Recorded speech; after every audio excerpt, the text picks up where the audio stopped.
by the US approval of arms shipments to Taiwan, China cautioned that the US is attempting to cross the crucial red line, jeopardizing both China's security interests and the bilateral ties. Terming the development as the provocative action, China's spokesperson Zhang Xiaogang maintained that the aid is a fundamental betrayal of China's sovereignty and the One China principle. The reactions have come in after the US State Department approved a crucial USD 30 crore deal for the F-16 fighter jet spare parts to Taiwan in a daring move to protect Taiwan amidst its recent escalation with China.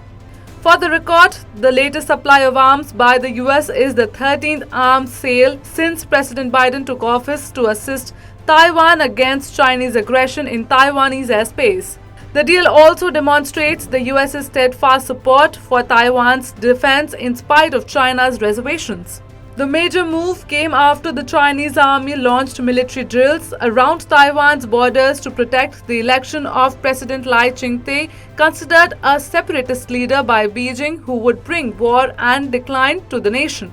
While China asserted that the US State Department's approval of $300 million arms sales to Taiwan violates the One China principle and the Three China-US joint communique, particularly the August 17 communique, Taiwan's defense ministry praised the US's initiative supporting the country. It stated that the big move highlights enhanced fighting capabilities for the island nation, even though China, which apparently considers Taiwan a part of its territory, vehemently condemns the move.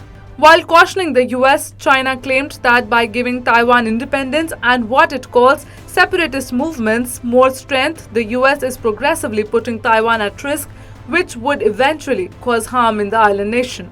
Zhang demanded that Taiwan's arms sales plan be immediately withdrawn along with all other forms of military aid, declaring the Chinese People's Liberation Army's staunch commitment to improving military preparedness to protect its national sovereignty and territorial integrity.